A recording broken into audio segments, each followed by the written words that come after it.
Ayan, Kalingap Edu ay lalong napahanga sa ganda ni Viancy. Hindi lang po yan pang Palawan yung beauty ni Viancy, ha? Nako, pang international yan. My God. Bias pa lang. Ewan ko na lang po talaga.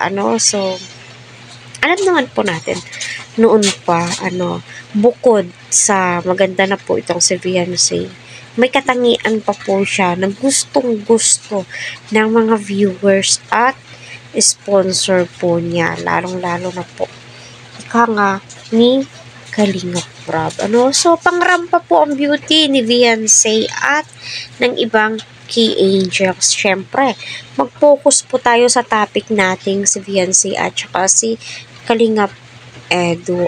So, iba po talaga yung nagagawa ng Team Kalingap sa buhay ng mga beneficiary po nila. Yung hindi po nila expected lahat. Yung tipong masyashock ka na lang na binibigay na ni Rab ito, ng sponsor to, ni Rab, kung saan sila, kailangan andun din kayo.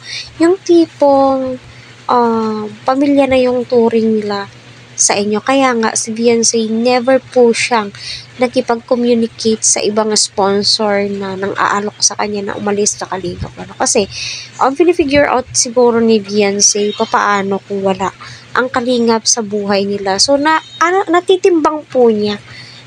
Tinitimbang ni Viancy kung paano sila nung hindi sila nakita ng Kalingap, yung sitwasyon nila ngayon, di ba? So, laking pasasalamat ni Viancy sa Team Kalingap, lalong-lalo na po ang kanyang ina, So, kahit naman ako, kahit hindi ma-shock si Edu, sa beauty ni Viancy, ako na supporters, nagre-react po kay Viancy, nasya-shock po ako kasi nga, si Viancy ay yung tipong babae na fashionista. Alam niya kung ano yung mga suot na bagay sa kanya, magandang tignan, basta ang gandang tignan, napakalamig sa mata, ika nga po nila.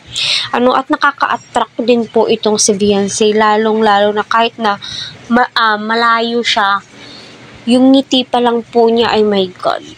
Tila ba'y nagagamot, parang gumagaan yung loob mo, parang ang sarap po niyang kaibiganin, although alam naman po natin na medyo itong si Viancy ay hindi po siya nakikipag-usap, hindi po siya madaldal, pero habang tumatagal, kapag nagiging kampante na po siya sa iyo, my God, ayun, kaya patuloy po natin silang suportahan.